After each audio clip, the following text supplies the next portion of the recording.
This weekend, mechanical engineer and broadcaster Shini Somara is joining us at the Royal Institution for a double bill of family and adult talks. I caught up with Shini whilst she was at the RI developing ideas for her talks with our wonderful demo team to learn more about her research in computational fluid dynamics and the exciting future of engineering. Before we get started though, this is a particularly special episode as it's actually the 100th episode of the RI Science podcast. To celebrate this big milestone, we've given ourselves a little bit of a makeover, which you may have noticed. We've got a shiny new thumbnail and even our very own podcast spin on the RI logo. So you can now just keep an eye out for that logo across our socials so you never miss a clip. But for now, let's get into episode 100. Shini, thank you for joining me on the RI Science podcast. You trained in mechanical engineering originally and went on to specialise in a type of engineering called building surfaces engineering and computational fluid dynamics, which is an area that had quite a spotlight during COVID. And you were very involved with work to do with the movement of air around the built environment to help us understand the transmission of COVID in spaces like this, like offices and other public spaces. So to start with, could you explain a bit about what computational fluid dynamics is and why it's such an important area of study that people maybe haven't heard about before? Well, first of all, Leah, it's great to be here and thank you for doing your research. Wow. Oh, my pleasure. It's not often that I get to talk about the actual nitty-gritty of my engineering experience and contribution. And building services engineering is so niche, like most different sectors of engineering. And what I studied, which was called originally mechanical engineering, then went off into the direction of building services engineering, because there's a lot of mechanical systems within buildings that we often take for granted. Mm-hmm. So it's not just things like lifts and air conditioning systems and heating, which seem like the obvious mechanical systems in a building, but it's also things like the electrics and water and how do the toilets flush when you've got systems in a basement. And there's just so much going on behind the scenes, which are often, above us in a cavity in the ceiling or in the walls. And so it's fascinating to realize that there's so much engineering going on all around us, even in the buildings we occupy. When I was doing mechanical engineering, I loved the thermodynamics part of my studies. So looking at how heat is transferred and fluid flow. And it was actually fluid flow that was just so fascinating to me because fluids tend to be invisible. Air is a fluid, water is a fluid, anything that flows is a fluid. But we often don't get to see the power in them. So it was really interesting to me to realize that you could use mathematics to understand how fluids behave. And the mathematical equations are so beautiful based on Navier-Stokes equations and Bernoulli principles. But then to apply that to algorithms and actually simulate on a computer screen how air is behaving was just mind-blowing for me at the time. And I wanted to go deeper into that research. So I ended up doing an engineering doctorate at a company called Flowmerics, who specialized in writing computational fluid dynamics software for buildings and being able to simulate how air flows around things like data centers, because it is crucial that wherever we store our data, we've got to keep those conditions thermally just right. Yeah. Too hot, and you may end up losing a whole load of data. Too cold, and you may end up consuming more energy than you need to keep these data centers cool.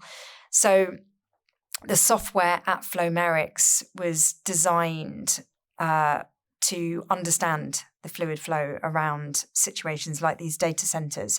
And my research was looking at developing CFD software from being static simulations to being dynamic. Because back then, which is around 21 years ago now, you could only really just take a snapshot picture of what the fluid dynamics conditions were in a building, and that's useful, but not as useful as seeing how fluid flow changes with time.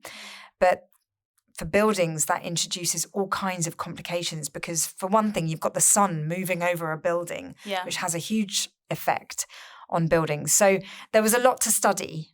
And then cut to, almost 20 years later, and CFD is being used to look at how COVID is transported around buildings, which became so vital to us during the time of the pandemic. I mean, all of those statistics like, social distancing measures and things like that was all helped by fluid dynamics analysis.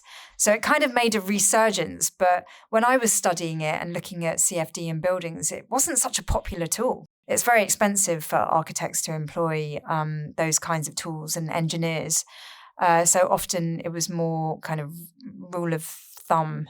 CFD software was more of a luxury in the building services industry. So it was really great to see it have such an impact during COVID. Do you think that's been sustained and people's recognition of it has been maintained since COVID, or has it slipped in people's priorities a bit since then? I think it's never been particularly popular in the building services industry purely because of budget. I mean, when you're constructing buildings, budgets are so gigantic anyway that having a tool like CFD to look at airflow within buildings was seen as, a real luxury. CFD is used for aerospace, aircraft design, Formula One car design. I mean, anywhere where there is really the budget for this kind of tool, where you need to have the precision of understanding fluid dynamics behavior around the mechanical system you're designing. So, and that's not really the case for buildings. The reason why it is such an important area of study is because it can be the vital piece of the jigsaw puzzle when you are looking at fluid dynamics situations where you really need high accuracy. So it's been wonderful to see the development of the software for those applications, but it's been less useful in building services. But what's exciting to see is how AI is really playing a crucial role in all of that, because ultimately, CFD is all about data. It's a predictive tool. So I've really enjoyed watching how the tool has benefited from open source, computing, the cloud, AI, machine learning, data science. It's a collaboration now, which we are capable of doing. I mean, I can't wait to see the impact of quantum computing on CFD. But I really was developing a tool which was kind of ahead of its time at the time, because computing power isn't what it is today. You talked about going from static imaging to dynamic imaging, but the change we've seen from then to the computational advancements and what you could do now, is it just a completely different field almost with how different the technology you're using is now? It's almost an unrecognizable field in the sense that my doctorate was utterly consumed with trying to overcome computational limitations. I mean, when you're doing any kind of simulation, you are crunching through solving calculations, and that is extremely energy consuming. It's time consuming. As an engineer, you ask yourself, do I really need to do this? And do I have the capacity to wait for these predictive tools to come up with answers? That's not the question we're asking ourselves today. Now we're asking ourselves how we can incorporate AI and, what parts of fluid dynamics models can benefit from AI taking over. We're asking ourselves different questions today. Back then, I was asking questions like, how can we get away with resolving the fact that the thermodynamics over the building envelope is a lot slower than the thermodynamics in air, which is almost immediate? Do we need to keep doing calculations of the thermodynamics over concrete, across concrete, whilst we're doing the calculations across air? And just kind of, it was so manual. It was so, it almost feels pedestrian today. But all of that can be replaced by AI, allowing engineers to get so much more creative with these tools to come up with even more sophisticated and accurate answers. So to cover the basics a little bit, anything fluid, so whether that's liquid, gas, is invisible in a sense. You see these thermo-imaging pieces of equipment where you see the kind of the reds and the blues and different, I'm sure people have seen those on, even if it's just TV shows, I've been watching a lot of Chicago Fire recently and they use them on that.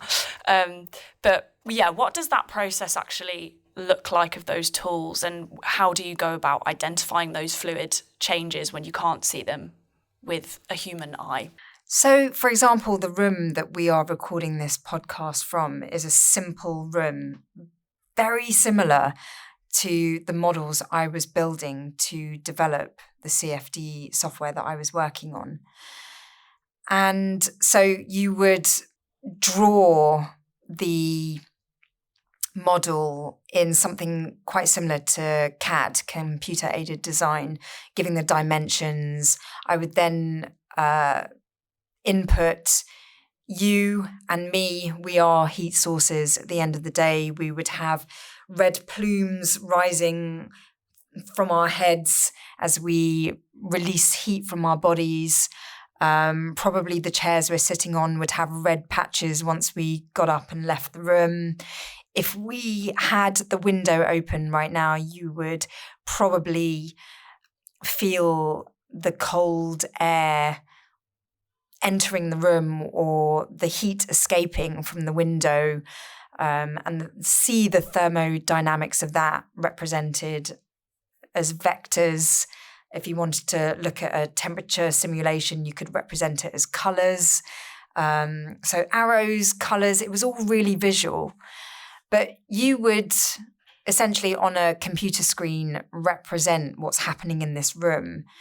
And that would inform engineers about materials they might want to use to clad the walls, keep the heat in. It would inform engineers about where they want to place air conditioning systems or heating systems. And it would just allow engineers to design this room to be most comfortable for us so that we're not experiencing drafts or excessive temperatures.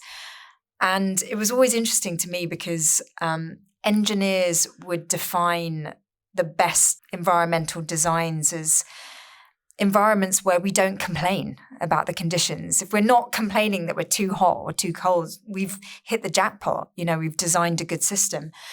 And so it was very human at the end of the day, but using computers, we could really kind of switch things around and move heat sources and heat sinks. And there's the flexibility to do that.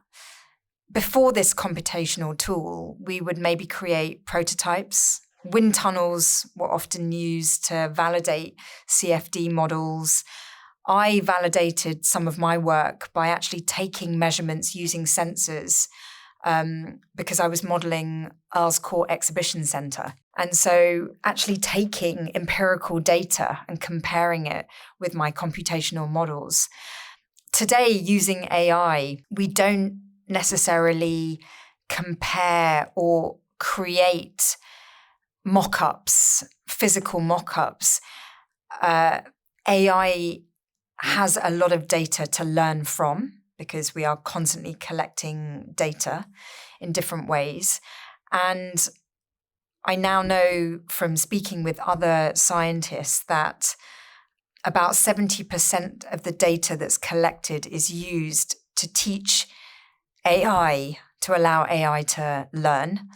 And then it's used as a predictive tool. And then the other 30% of the data is then hidden from AI and used as a validating tool. So, for example, if you're taking data across 5 years, the last 5 years, you may hold back data from 2022. And then once AI has learned the fluid dynamics patterns over a year, you would say, so how would conditions be in 2022? But you've already got that data because you've taken it and you can compare whether they match. And so I just love the fact that, 20 odd years ago when I was doing this research, everything was about kind of experimentation and readings. And now today it's about comparing data science with computational models. I mean, this is where we are today. Yeah, it's a huge change. And we're seeing that in the infrastructure, physically in buildings as well as in the technology. So the RI has been closed over summer to carry out some exciting building work to try and reduce our carbon footprint with thanks to funding from the GLA.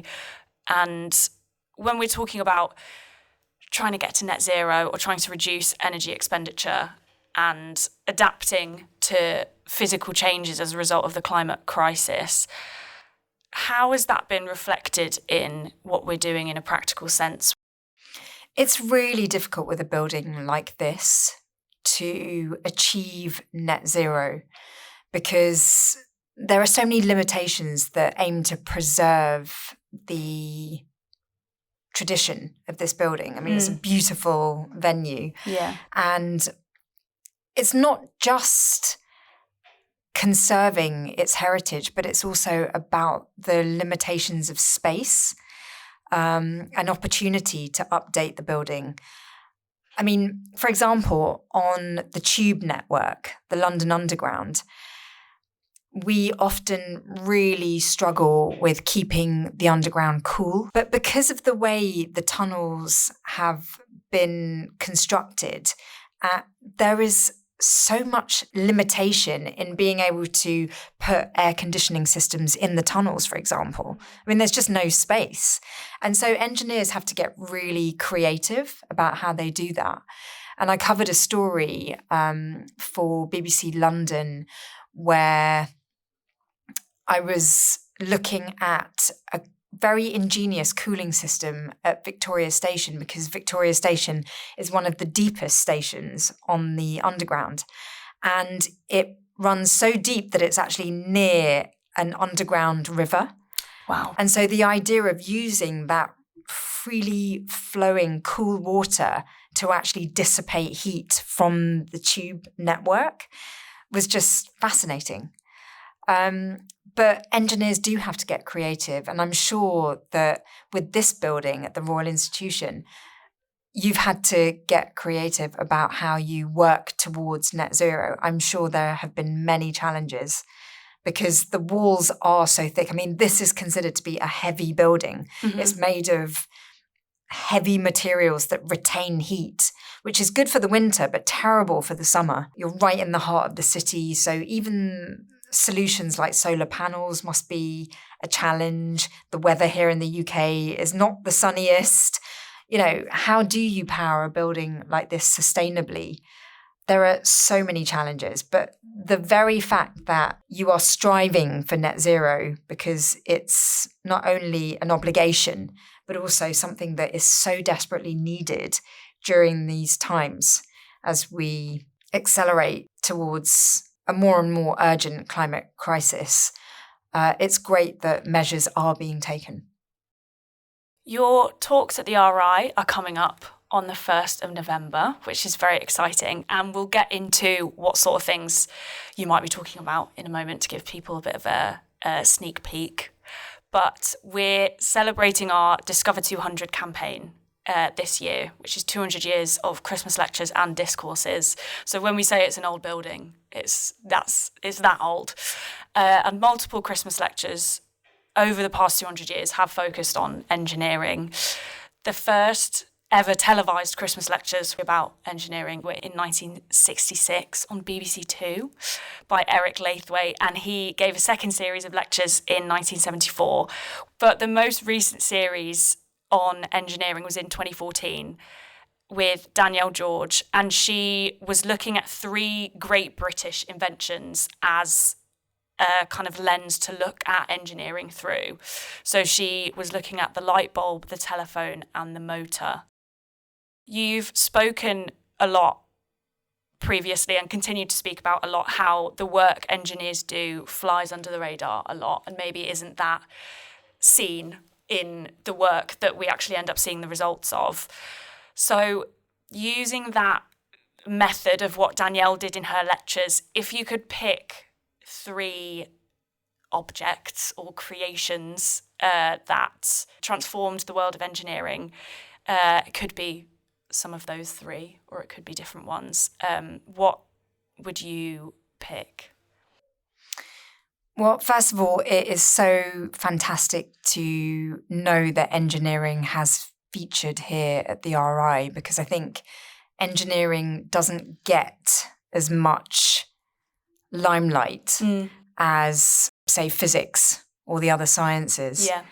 And I don't know why that is, because I am absolutely convinced, I'm just continue to be more and more convinced that engineers are society's silent superheroes. And if you would ask me the question of my 3 favourite objects in engineering, maybe even a month ago or 6 months ago, I probably would have said different things. But I'm going to get really, really current and say that my 3 favourite objects are the silicon chip, our understanding of fluid dynamics, because it's our understanding of fluid dynamics that allows us to build better stents for heart surgery, keeps planes in the sky, allows us to design better sanitation systems. I mean, it's just so far-reaching. And then the third would be quantum computing, because I just think that is going to create a significant step change in the way we engineer. And I'm really waiting with bated breath to really see how quantum computing develops and when it just becomes part of our daily life, because it will revolutionize computing as we know it. So is that engineering? I think engineers have played a vital part in the development of all 3 of those objects. But it's such a gigantic question. And, if I was to just pick something that I think is lovely and engineering-y that is very dear to my heart, I would say gears. Sure. Because it's just so simple. Pretty useful, yeah. So basic. Gears are in everything. But, I'm going to go advanced in my list.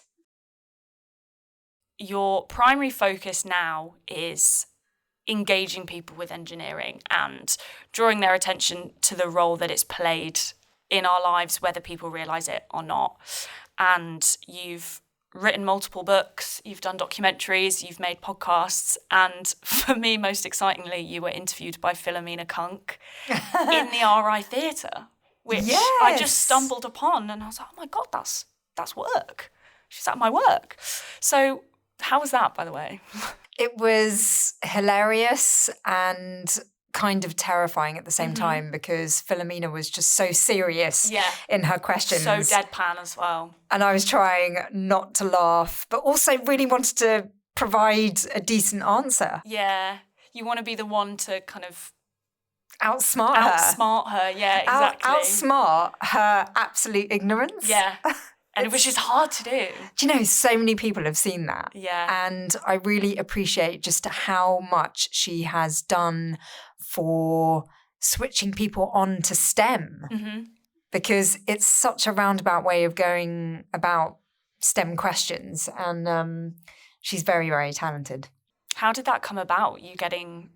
Did you get approached to do it? Yes, I got approached to do it. And I didn't really know her work before that. Mm-hmm. And I'm really glad I did it because I really want to bring engineering to people who are not engaged with engineering or STEM as a whole. Yeah. Because I think one of the major things that we've been doing with STEM engagement is talking to people who already love STEM. Mm-hmm. And so Philomena is probably not in that category. No. And I From the questions she asks, I think you can assume that she's probably not. She's probably not a scientist. Yeah. Although, given how talented she is, she's probably done some sort of... She could be, yeah. Because I think the strength of what she was doing was actually in the fact that it was really well researched, but the questions were kind of trying to undo that. Yeah.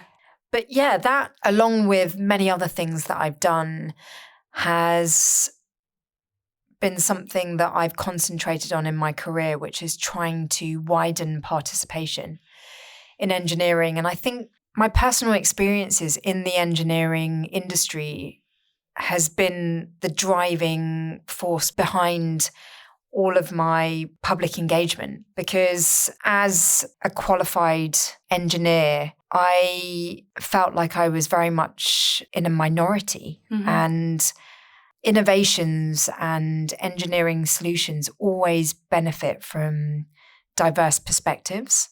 You can't innovate with just one perspective. You need to have different experiences, different ideas. All that feeds into creativity of solutions. And so I was really passionate about trying to get a more inclusive crowd into engineering, particularly more women into engineering and people of ethnic minority, just because of my own personal experience being one of very few in engineering. And so I was doing that alongside my fluid dynamics work.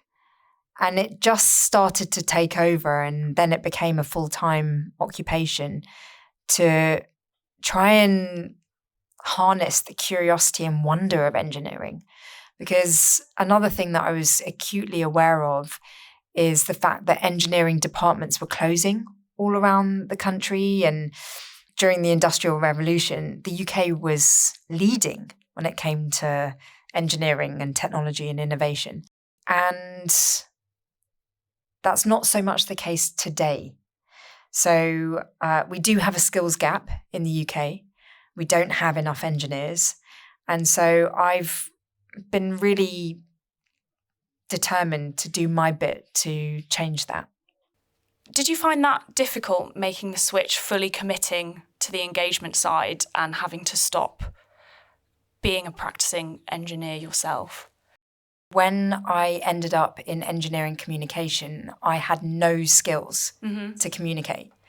So everything I do in terms of communicating on television, writing books, podcasts, social media has been self-taught.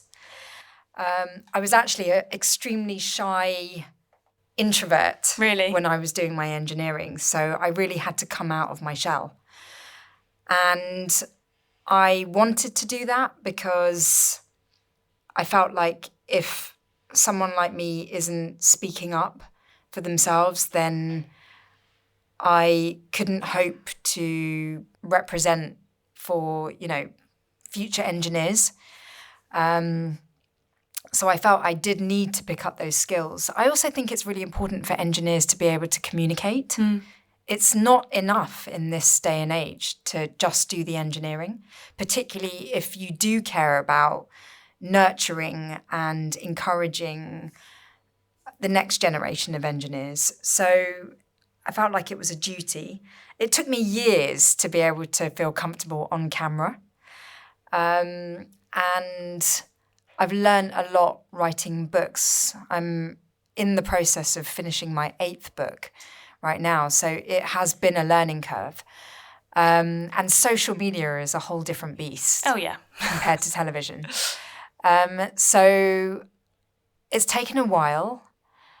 But my job involves now highlighting the work of other engineers. So I feel like I get to delve into the nitty-gritty of what engineers are doing in order to communicate to a non-expert audience what it is that engineers do. So I feel like I'm a bridge between the expert and the non-expert.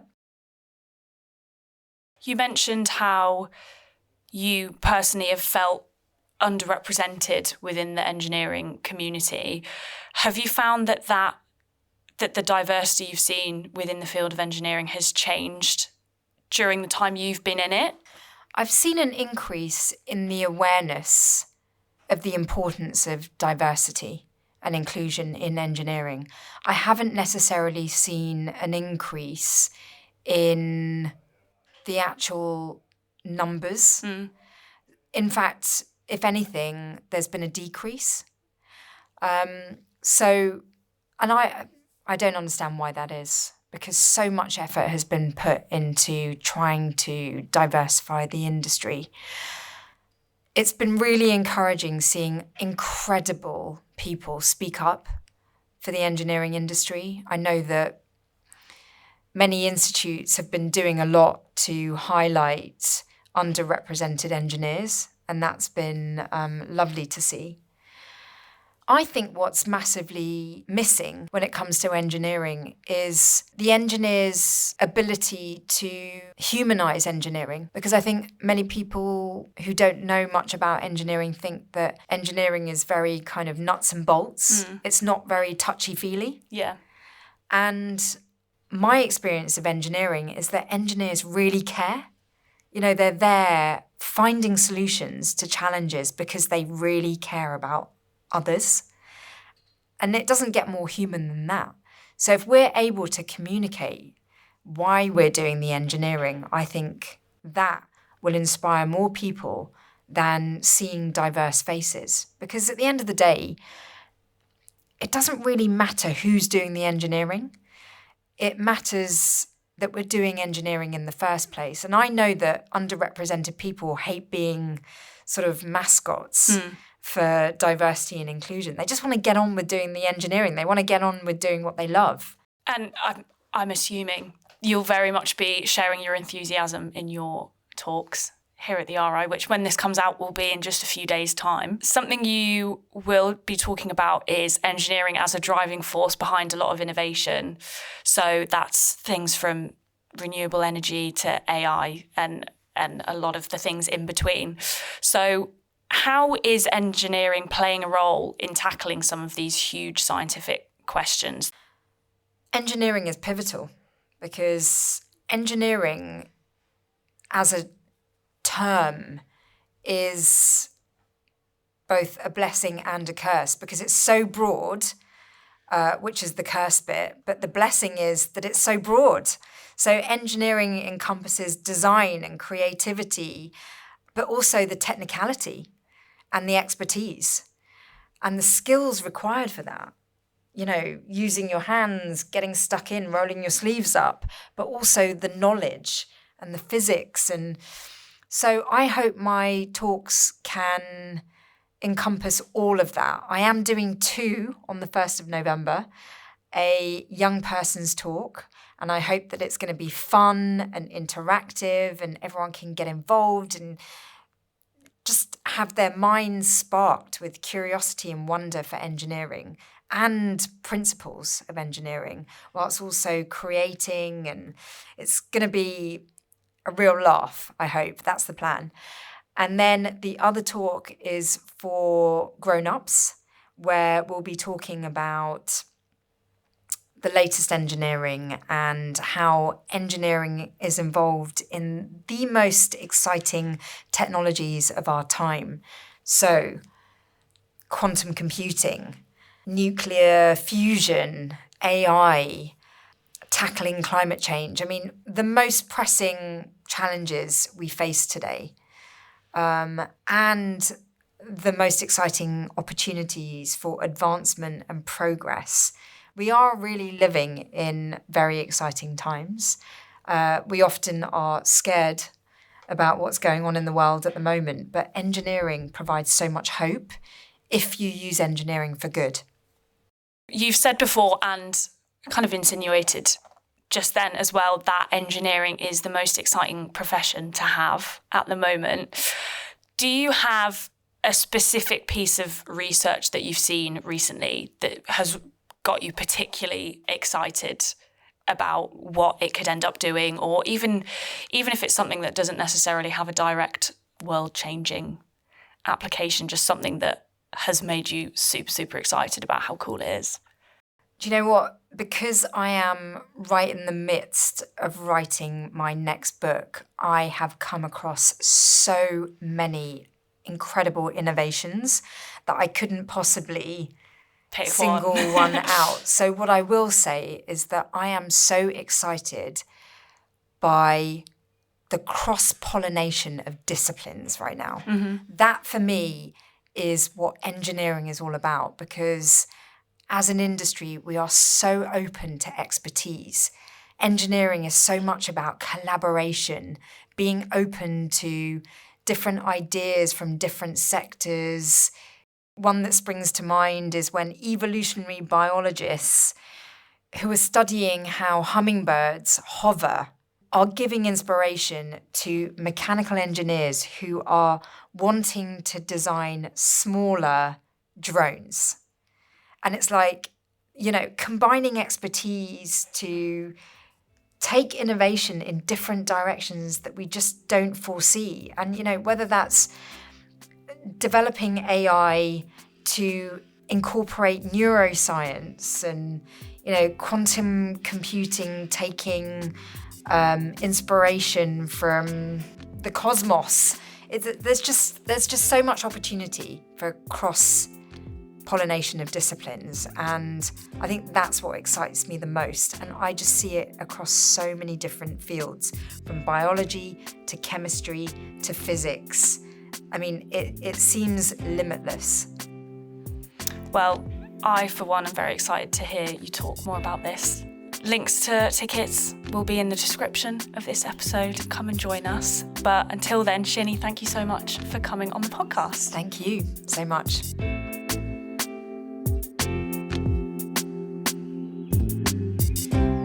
That's it for this episode. Thanks for tuning in. Whether you've been listening since episode 1 or this is your very first episode, thank you so much for listening. If you enjoy the podcast, please do leave us a rating and review to help more people discover the RI Science podcast.